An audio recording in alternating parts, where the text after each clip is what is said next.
ഷിരൂർ ദൗത്യത്തിൽ ഇന്ന് നിർണായക ദിനമാണ്. ഞാൻ ആമുഖമായി സൂചിപ്പിച്ചിരുന്നില്ലേ, ഇന്നലെ ട്രക്കിന്റെ ലോഹഭാഗങ്ങൾ, അതായത് ട്രക്കിൽ ഉണ്ടായിരുന്ന സാധനങ്ങളൊക്കെ കണ്ടെത്തിയ ഇടങ്ങൾ, ആ കോണ്ടാക്ട് പോയിന്റ് 4-ന് സമീപം ഇന്ന് വ്യാപകമായി തെരച്ചിൽ നടത്തും. ട്രക്കിലെ വാട്ടർ ടാങ്ക് കാരിയർ കണ്ടെത്തിയതും കഴിഞ്ഞ തവണത്തെ തെരച്ചിലിൽ ഹൈഡ്രോളിക് ജാക്കി കണ്ടെത്തിയതും ഒരേ സ്ഥലത്ത് നിന്നായതിനാൽ ട്രക്ക് അവിടെ തന്നെ കാണും എന്ന നിഗമനമാണ് ദൗത്യസംഘം ഇപ്പോൾ എടുക്കുന്നത്. മുങ്ങൽ വിദഗ്ധൻ ഈശ്വർ മാൽപേയും ദൗത്യസംഘത്തിനൊപ്പം ചേരും. ദീപക് മലയമ്മ ഷിരൂരിൽ നിന്ന് തത്സമയം നമുക്കൊപ്പം ചേരുന്നു. ദീപക് മലയമ്മ, സോണാർ പരിശോധനയിൽ, ഐബോ ഡ്രോൺ പരിശോധനയിലൊക്കെ ഐഡന്റിഫൈ ചെയ്ത സ്പോട്ടുകൾ 4 എണ്ണമാണ്. അവിടെ ഏത് ഭാഗത്തേക്കായിരിക്കും ആദ്യം തിരയാൻ പോകുന്നത്? ഹൈഡ്രോളിക് ജാക്കിയും ഒപ്പം വാട്ടർ ടാങ്ക് കാരിയറിന്റെ ഭാഗവും ഒക്കെ കണ്ടെത്തിയ ഇടത്തേക്ക് കൃത്യമായി ഇന്നലെ തന്നെ എത്താൻ സാധിച്ചിട്ടുണ്ട്. അവിടെ തന്നെ ഡ്രഡ്ജർ ഉപയോഗിച്ചുകൊണ്ടുള്ള പരിശോധനയും ഡൈവിംഗും നടത്താൻ എപ്പോഴായിരിക്കും തുടങ്ങുക? Deepak. Sujaya, very good morning.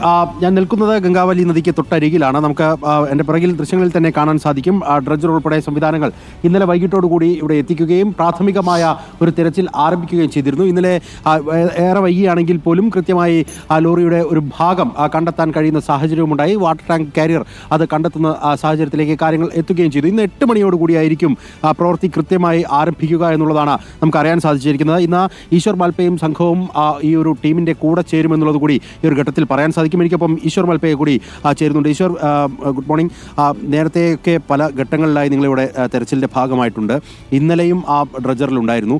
ഇന്നിപ്പം എങ്ങനെയാണ് കുറച്ചുകൂടി ഒരു വിസിബിലിറ്റി കാര്യങ്ങളൊക്കെ ഗുണകരമാവുമോ? നമസ്കാരം എല്ലാവർക്കും, കേരളക്കാർക്ക്, കന്നഡക്കാർക്ക് എല്ലാവർക്കും നമസ്കാര. നമ്മളിപ്പോൾ 1-ാമത്തെ ആയി, 2-ാമത്തെ ഇപ്പോൾ 3-ാമത്തെ തുടങ്ങിയപ്പോൾ ഇപ്പോൾ വെള്ളമെല്ലാം നല്ല ക്ലിയർ ആയിട്ട് കാണുക. സ്വിമ്മിംഗ് പൂൾ അങ്ങനെ ഉണ്ട്. നേരത്തെ വെള്ളമും ഒരു റെഡായി ചുമന്നിരുന്ന് കീഴെ പോകണമില്ല, കാണാനില്ല, ഒരു 0 ഫെസിലിറ്റി ഉണ്ട്. ഇപ്പോൾ അപ്പ സമയത്തിൽ 9.5 ഇരുന്ന് 6.5 ഇരുന്ന് ഇപ്പോൾ ഓരോ സ്ലോ ഉണ്ട്. ഇപ്പോൾ ഡ്രസ്സർ വന്നിട്ടുണ്ട്. ഡ്രസ്സർ വന്ന് ഇപ്പോൾ ഒരുപാട് ഫസ്റ്റിലെ ഞങ്ങളൊരു ഇല്ല അവർക്ക് ഞാൻ ചൊല്ലി നേരത്തെ പോയിട്ട് കീഴെ പോയിട്ട് ക്ലീൻ ആയിട്ട് കണ്ടിട്ട് പിന്നെ ഇതാക്കുക. ഇപ്പോൾ ക്ലിയർ ആയിട്ടുണ്ട്. ഇപ്പോൾ ഡ്രസ്സർ ഇട്ട് നിങ്ങൾ ഡൈവ് ചെയ്തിട്ട് ആ ഭാഗത്തായിരിക്കുമോ ഈ പരിശോധന? ഞാനിപ്പോൾ അവരുടെ ചൊല്ലിയത് അങ്ങനെ നേരത്തെ അടിഭാഗത്തിൽ പോയിട്ട് ക്ലിയർ ആയിട്ട് കണ്ടിട്ട് പിന്നെ ഇത് പരിശോധന പിന്നെ നിങ്ങളൊരു പോയിന്റ് ആക്കിയിട്ടുണ്ട്. ആ സ്ഥലത്തിൽ അവിടെ ഒത്തിരി റോപ്പ് കിട്ടിയിട്ടുണ്ട്. എനിക്ക് സംശയം അതേ ഭാഗത്തിൽ ഒരു ലോറി ഉണ്ട്, ഇല്ലെങ്കിൽ ഈ മണ്ണിൽ അടിഭാഗം ഇപ്പോൾ ഇവിടുന്ന് വീണതിൽ ഈ സ്ഥലത്തിൽ ഈ മണ്ണിൽ അടിഭാഗത്തിൽ ഒരു ലോറി ഉണ്ട്, ഇല്ലെങ്കിൽ ആ ഭാഗത്തിൽ ലോറി സൈഡിൽ കയറൽ അവിടെ തന്നെ ഉണ്ട്. നിങ്ങൾ എത്ര പേരാണ് ഇന്നത്തെ ടീമിൻ്റെ ഭാഗമാകുന്നത്? നമ്മളൊരു 3 പേര് ഉണ്ട് നമ്മളിത്.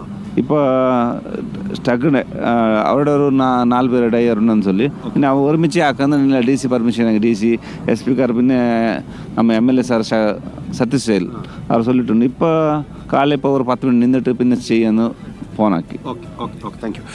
അതായത് സുജയ, ഞാൻ കാണിച്ചു തരാം. കഴിഞ്ഞ ദിവസം നേവിയൊക്കെ രേഖപ്പെടുത്തിയ സ്പോട്ട് 4 അല്ലെങ്കിൽ കോണ്ടാക്ട് പോയിന്റ് 4 എന്നൊക്കെ പറയുന്ന ഭാഗമാണ് നമ്മൾ ഇപ്പോൾ ദൃശ്യങ്ങളിൽ കാണുന്നത്. അതിന് തൊട്ട് മുൻവശത്തായിട്ടാണ് നിലവിൽ ഡ്രഡ്ജർ നിലയുറപ്പിച്ചിട്ടുള്ളത്. ഈ മേഖലയിൽ നിന്ന് തന്നെയാണ് നേരത്തെ ഹൈഡ്രോളിക് ജാക്കി ഉൾപ്പെടെ കണ്ടെത്തുന്ന സാഹചര്യം ഉണ്ടായിട്ടുള്ളത്. ഇന്നലെ ഹിറ്റാച്ചി ഉപയോഗിച്ചുകൊണ്ട് ജലത്തിലേക്ക് അതിൻ്റെ ഭൂമി താഴ്ത്തി മണ്ണ് നീക്കം ചെയ്യുന്ന ഒരു പ്രാഥമിക ജോലി പുരോഗമിക്കുമ്പോൾ തന്നെ കൂടുതൽ കയറുകൾ ഉൾപ്പെടെ അവിടെ നിന്നും കണ്ടെടുക്കുന്ന സാഹചര്യം ഉണ്ടായിട്ടുണ്ടായിരുന്നു. അതുകൊണ്ട് ആദ്യഘട്ടത്തിൽ ഡ്രഡ്ജർ കമ്പനിയുമായി ബന്ധപ്പെട്ടുകൊണ്ടുള്ള 4 ഡൈവേഴ്സും ഒപ്പം തന്നെ ഈശ്വർ മാൽപേ അടങ്ങുന്ന സംഘത്തിൻ്റെ 3 ഡൈവേഴ്സും ചേർന്ന് അത്തരത്തിൽ ഡൈവിംഗ് നടത്തി വെള്ളത്തിൽ ഏറ്റവും വിസിബിലിറ്റി ഉള്ള മേഖലകളിലേക്ക് ഡൈവിംഗ് നടത്തി അതിന് താഴെ എന്തെങ്കിലും കണ്ടെത്താൻ കഴിഞ്ഞാൽ ആ മേഖല കേന്ദ്രീകരിച്ചുകൊണ്ട് ഹിറ്റാച്ചി ഉപയോഗിച്ച് മണ്ണ് നീക്കം സാധ്യമാക്കിയാൽ കൂടുതൽ റിസൾട്ട് ഉണ്ടാകും എന്നുള്ളതാണ് ഈശ്വർ മാൽപേ അല്പം മുൻപ് പറയുന്നത്. എന്തായാലും ഇന്ന് വളരെ നിർണായകമായ ദിനം എന്ന രീതിയിൽ തന്നെ നമുക്ക് കാണേണ്ടി വരും. കാരണം ഇന്നലെ ആദ്യഘട്ടത്തിൽ തന്നെ അത്തരത്തിലൊരു തെരച്ചിൽ ആരംഭിക്കുമ്പോൾ തന്നെ ശുഭസൂചകമായ ഒരു